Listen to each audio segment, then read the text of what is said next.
Balandi à Tam-Tam aussi, lui, partout, à partir de la Suisse, à partir de l'Irlande, à partir de France, Belgique, police la rabonché, dans la Tam-Tam, Congo TV, il y a le Nabino, Marinon, Zébo, il y a maman sociale. Nicolas, maman sociale, maman sociale, Kakandé aussi. Merci parce que tout ça, on a qu'à pour nous pousser à nous plaisir, tout ça, on a qu'à pour nous pousser. Tout y a banane.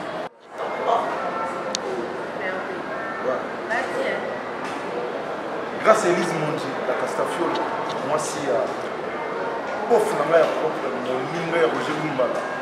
Ya Noël.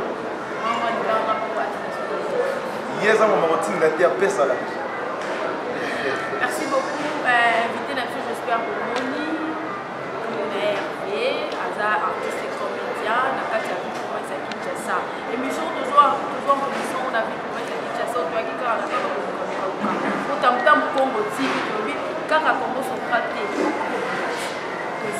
mais autre bimaki, il y a la réalité sur artiste et comédien, un peu qu'on a sur la République parce que sa fierté, il y a un peu qu'on a dit très bien, par la grâce. Ça déjà, on l'a dit bien, on l'a bien. Très bien. Donc, on a passé la répétition, ça va se faire. Classe, la bébé santé, et pas PDG vers qui ce qui est mon gars là. Motomala, motomo, bien. Ouais. Motomo, bien, là-bas, pourquoi rater? Ça veut dire, pour mouvoir la culture congolaise. Vous voyez, il est le seul, papa vers qui ce qui est mon gars là. Après ça, on va à la place. Et puis, le caméraman a reçu un bébé santé, reçu un podium professionnel. Bibité. Mais papa, vers qui soit assuré. Si on a bien que la PDG, on a payé Lambert pas assuré. Quand tu vas l'objet, Hervé, Marafille. Marafille est profil. Marina, avec beaucoup de respect, il faut ça un pas en arrière, ma chère internaute. Marafille est beaucoup jamais. Je suis le racine principal. On m'appelle unité de mesure merveilleux Moubango. Moi, normalement, j'ai notre calcul là-bas. Un des serviteurs. Maravilla, c'est mon âme. Maravilla est coquille. C'est en portugais. En portugais, c'est Maravilla. En français, ça s'écrit Maravilla. M-A-R-A-V-I-L-I-A. En français. Maravilla. Et qu'on ne fait jamais. Ils accompagnent. Quand on dit compagnie théâtrale Maravilla. Non, bah pas tu l'avais dit. Hervé, votre bonne nation des parcours avec un benga qui fait sur ma institution que Maravilla est d'ailleurs. Donc, tu pas qu'il faut que tu aies Maravilla, oui, maintenant, c'est fait ça va. Tu vois, ça va aussi. Les parcours, maintenant, on a les parcours. Monica, dis-moi pourquoi. Oui, ce sont nos Maravilla, quelques minutes. Maravilla, ils ont créé en 2012. Parce que je viens premièrement dans le groupe Nénémbo, pas Delta Force. Nous avons parmi les piliers à comprendre Delta Force, les Izuka, les Zulu, les Yamuji, les Masana, les Généloua. Nous avons parmi les piliers. Dans la Lomé, pas Delta Force, nous avons créé Maravilla. Maravilla, ça n'a pas. Les locaux, ils sont qui on a Kinshasa. Ma chaîne à télévision, Nyon, sur ma coupe théâtrale. Maravilla, ça n'a pas racine. Moi j'ai des enfants et je peux dire j'ai même des cocos. Mais tellement qu'il est bien parce que Maravilla a été créé en 2012 et puis Hervé Unité à Banda Théâtre T en 2010 en 2009. Dans la Banda Théâtre en 98. Je bien dit 98, j'étais encore un peu gamin. Vous voyez 98 et je connaissais déjà ni théâtre, n'a pas abandonné au boulet qui n'a que ça, la pilotage, n'a que des stars. Mais pour le théâtre, c'était parce que en moi, je sentais, moi, je ne suis pas seulement artiste et comédien, je suis écrivain. Vous voyez, j'ai écrit beaucoup, même des chansons religieuses, je l'ai écrit. Mais non, vous allez être non, mais non, je l'ai dit, vous voyez, petit à petit. Notre grand frère Félix Oisé, quoi. Ceux qui avant tout en Mali, vrai. C'était pas d'emblée, car qui a commis. Avec le temps, il y a pour réunir nos moyens et puis le rôle, on a payé la vie vers qui ce qui est mon dans l'Afrique. Ça veut dire petit à petit, moi, Sokoda, moi, ma signature, Toko, ta propre droit d'auteur, Toye, quand on écrit, et quel sera notre bénéfice? Gérer tout, bon, dans Maraville, il continuera à exister jusqu'à ma dernière souffrance. Vie et amis, ma camoteza normale, des raisons pour laquelle je vis, je suis là. Maraville, c'est bon. Maraville est là, Hervé est là, mais moi, pose. Bon, vous savez, dans mon acquis, moi, théâtre, en fait, dans le terme général, moi, dans Kinshasa, tout a comme artiste. Au moins, j'aime venir à palais, à moi poudre tellement, à ce moment favori, alors dans français, la famille Nabango, moi j'ai moi si tellement que moi, lèvres, ils ont rappelé, moi j'ai rappelé, moi, ami Sango, biso mi bail, comment passer, à côté moi, balanti, on est na TV, tout comme ça veut dire. Mais l'objectif principal dans l'art, ce n'est pas seulement faire rire aux gens. Ce n'est pas seulement de faire rire aux gens. Surtout dans l'art dramatique, ce n'est pas seulement de faire rire aux gens. Je dis, notre base, c'est de transmettre le message. On est là pour éduquer la nation. Non seulement des familles, mais toute une nation. Le monde entier. Vous savez, pourquoi depuis 50 ans que nous avons aussi pas, là, il y a la télévision, pays où des espaces, je ne sais pas, ils ont vraiment parce qu'il y avait trop de désastres. Mais filtrer la connexion, il y a une valeur dans ces amis. En fait, c'est l'exemple de Gou. Vous savez, quelle est la différence entre Gou et l'unité, Tona Saïsaï, Tona Essoli? T'es d'après cet exemple. Mais si on attend que ça, c'est un grand. Lui, il attend. Vous voyez? On attend que ça, mais on attend que ça ici. On attend que ça, l'homme. Grand frère, mon idole, au rock. Papa, comment va il lui, ils sont là. Pour on a un moins exemple de moi.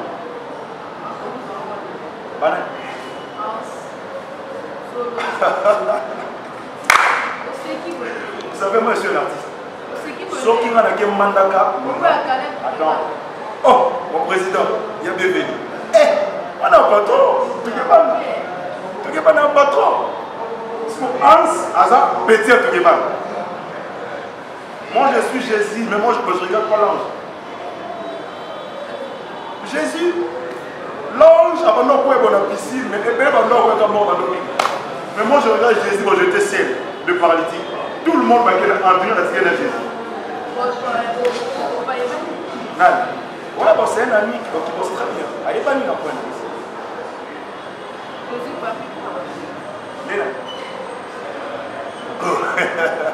Papi, vous aussi. Mais je sais clair. Ouais. Allez, Gakana. Papi, il est bien. Et je dis, oh. Maraville pose quoi? Pour des raisons professionnelles, et bientôt là, je crois qu'il faut comprendre la différence. Bon, je n'avais pas terminé, on a achevé. Au niveau de la différence, c'est ça entre Bagou et l'artiste congolais. Par exemple, Bagou, pourquoi? Au moins, Bagou, ce qui est la République démocratique du Congo. Le ministère de la Culture a s'est mobilisé. Le ministre va se mobiliser. Pourquoi? Il va y avoir un chaleureuse. À Montar, aéroport international, inondation. J'étais étonné de voir les Tchoukoumé, Tchoukou revenir à Kinshasa. Mais même les artistes congolais paniquaient. Mais moi, je me suis posé une question. Qu'est-ce qui peut manquer, nous aussi, les Congolais, aller au Nigeria? Les artistes, les comédiens, aller au Nigeria? La France, l'Angola, tous à Kaïwana. C'est la manque de considération. C'est considératif, bien sûr. Ça veut dire, moi, je veux faire quelque chose simplement pour faire rire aux gens. Son bénéfice, c'est 100 gains. Et je donne quoi? Mais trop de cailloux, on est peut-être besoin de comprendre qu'on a encore raté en pleine émission parce qu'il faut qu'on a parlé, on va comprendre qui fait émission. Parce que tout le monde est là. Moi, j'ai besoin, j'ai besoin de faire un film Moko, Oyo, et que l'andaran et la vie belle. Vous voyez, depuis que le défunt Papa Oyamba a tourné La vie est belle comme acteur, je vous dis, jusqu'à présent, et ça n'est pas de mon côté. On comprend, Bissouana, Togangi, couper action, montage, couper collé, et puis 10 épisodes décidés l'équipe, au moins on a été au 1000 francs dans la balade. Et puis au moins, je vous dis, la quitte ça style bon, ça veut dire succès de maintenant. Au lieu de balandi, on a des facilement, on a un colo, à son vélo jean, à son vélo pantalon, et puis aux autres on a maudit, malédiction on a eu pourquoi? Parce que aux artistes, on a eu chic, bon chic, bon genre, mais Cabos, non, tu n'as rien. Tu n'as pas de notion artistique. Tu ne sais pas même jouer, ni former, ni donner quelque chose à tes enfants. C'est ça qui tue pour notre culture. Voilà, c'est leur Hervé.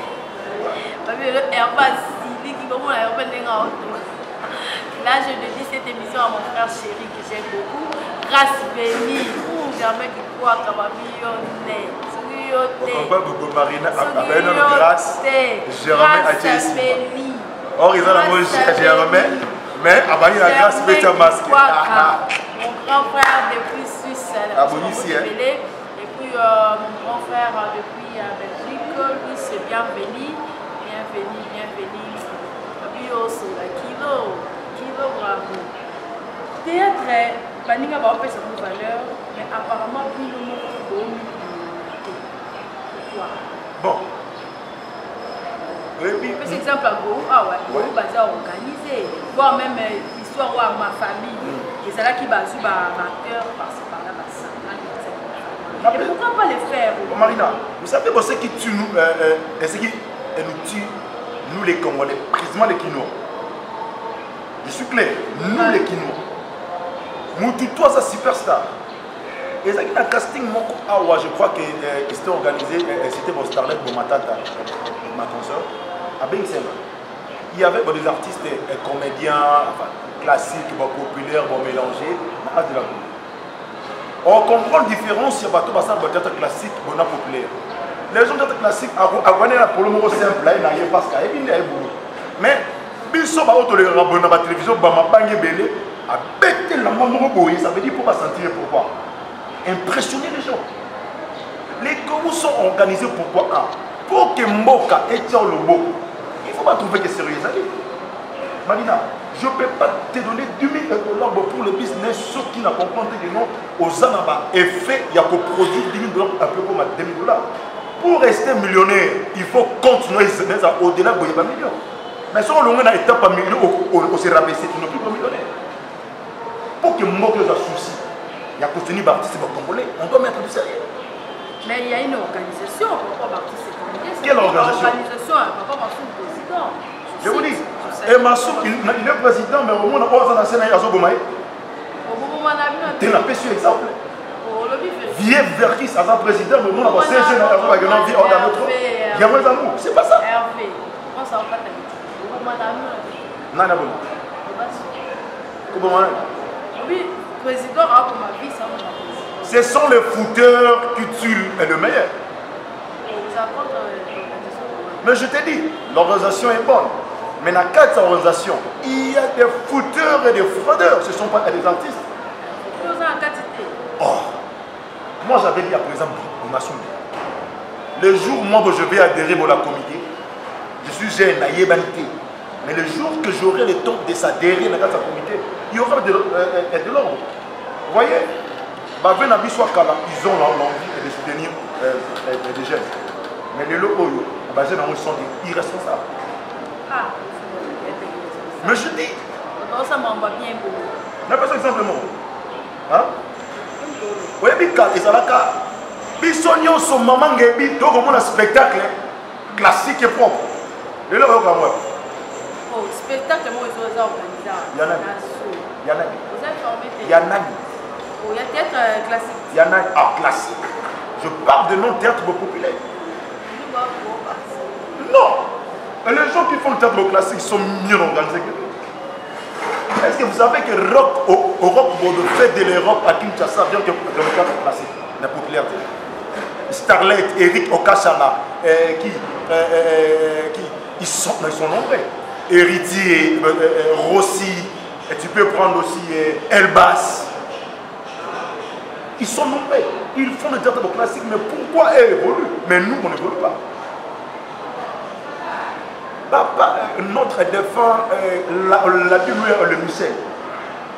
Tant que Mirados a sangi sa artiste comédien, je vous donne là.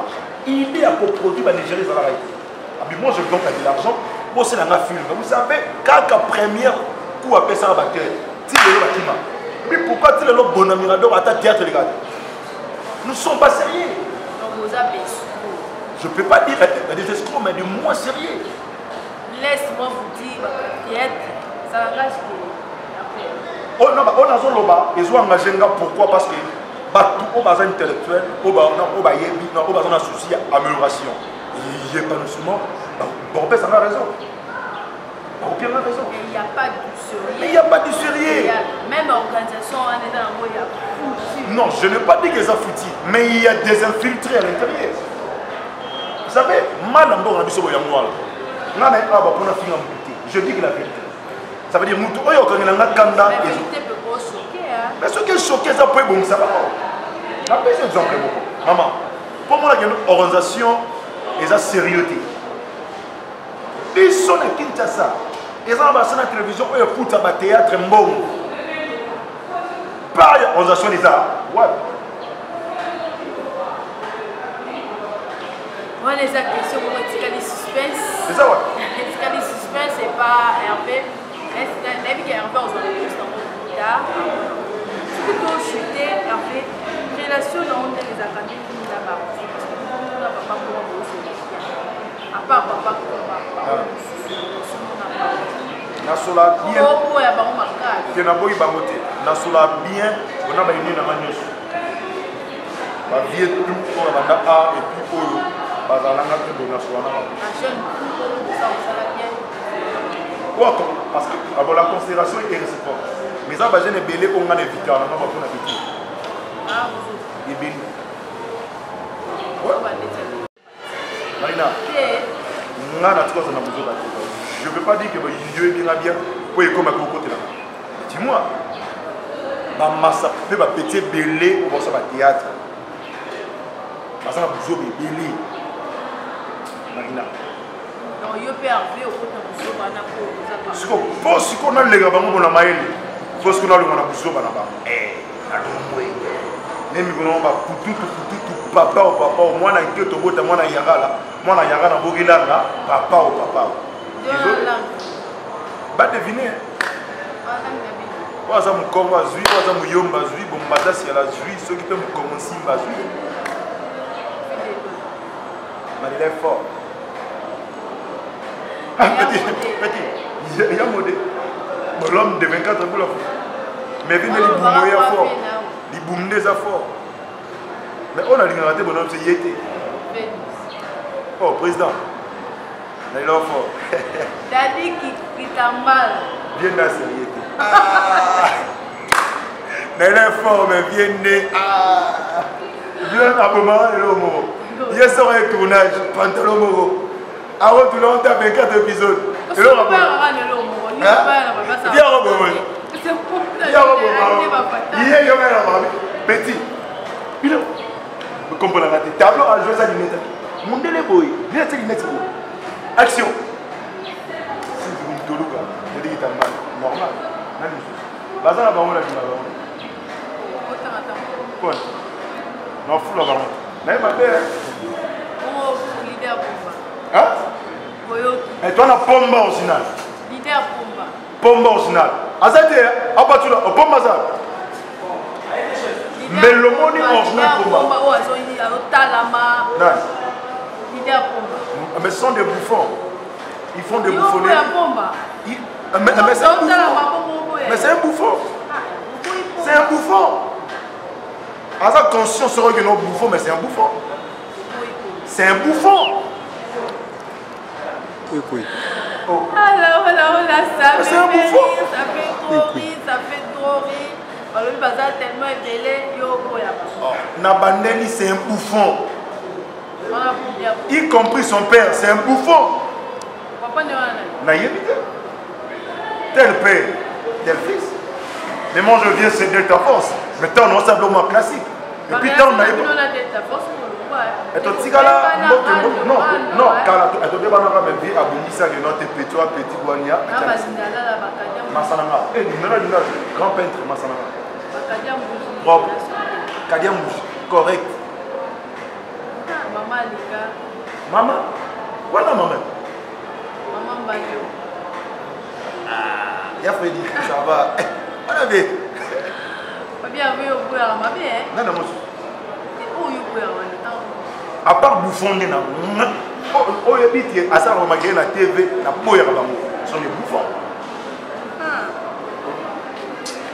Merci beaucoup. Cette émission va faire plaisir à tous les internautes et à m'ouvrir. Pour m'ouvrir, il y a WhatsApp, Richard Mateta. Richard Mateta dans vos sanités. Merci à Batouya groupe Nyonso, il y a 100% tendresse. Merci à Batouya groupe journaliste Nyonso, il y a 7 sur 7, info sur 7. Nous sommes aux accords branchés, scotchés. Dans le cas, tam pour TV, il y a Bino Marie. Malobi, dans le cas là, honorable Zalara. Excusez. Merci honorable Pépé Moukou. Allez, tu auras la parole. Merci à vous, merci à tous les branchés de Kala d'équipe PC de partout. Attends, tu auras la parole. Merci à tout le monde. Émission de Dédia en mobile parce que nous basons à Sili Kamabé à l'hôpital de cette théâtre. Nathan, à l'hôpital de cette théâtre. On a été incomodé au temps à mais c'est un bouffon. Ah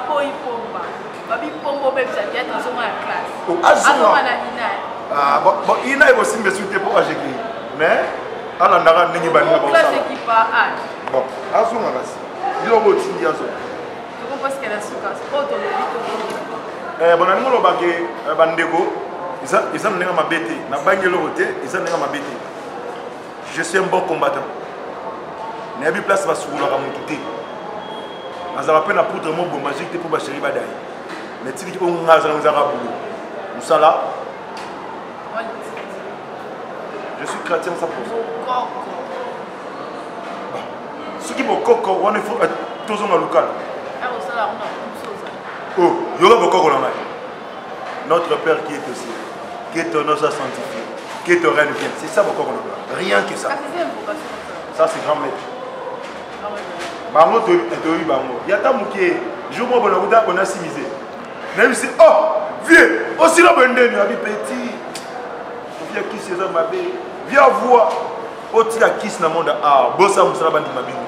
Boki ne pas maman na baba soula rabi. Wa jeune terre, wa jeune. Ah nous banga nzambe te bongo na mutema yake pas référent pour passer ki ngunza. Apongo le so mutema oyamba nzambe oti ya sa malamu. Okindara ba via ba kiss ba via luenge. Atane vino na suka.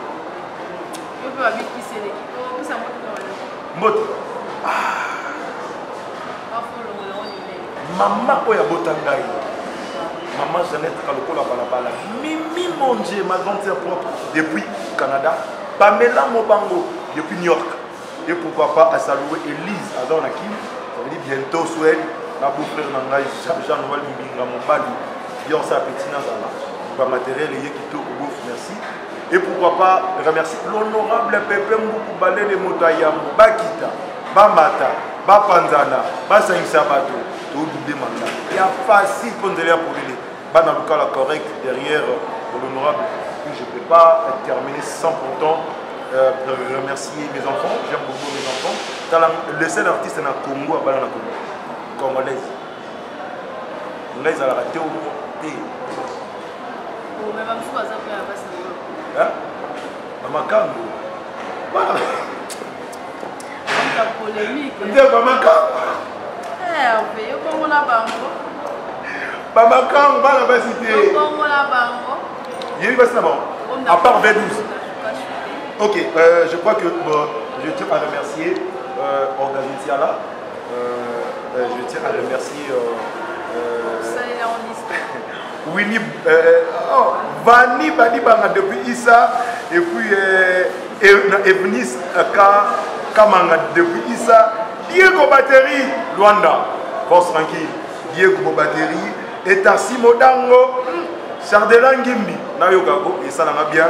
Et pourquoi pas Pépé Mayanda DGDA. Vous qui va compter DGDA, vous savez unité mystique. Et il s'appelle Ludovic Mobango, espace 1000 emplois. Il faut que tu en ailles à Solabia. Vous savez, c'est un peu ça. Tiens, Miko. Alors, besoin de combo comme moi. Il s'appelle. Non, elle s'appelle. Elle est tellement belle. Elle a des tailles là un peu acrobatiques. Je l'aime beaucoup, chérie. Sans toi, je ne peux pas. Sans toi. Bisous, bébé. Bisous. Comme on est sans toi. Ouais, sans toi, ça va. Merci beaucoup à toutes les personnes qui nous ont suivis depuis partout. Merci à mon caméraman. Cosimo. EHP Média. Merci à mon grand frère chéri que je dis toujours, grâce Germain du Boaka depuis Suisse. Je n'ai pas oublié Rachidi Bouanga et puis Vincent Gomez, il y avait un homme fidèle depuis le Brésil. Et puis Fanny Kibadi, moi la solo. Merci à toi Fanny, merci à toutes les personnes qui nous ont suivis partout. Merci à vous. Oh, qui commentez. Au comique à la WhatsApp. Le numéro à la merci, merci pour ma tata. On a pourquoi pas aussi vos maîtrises. On a bien gagné là. Merci beaucoup, merci, au revoir. Ciao. Bye.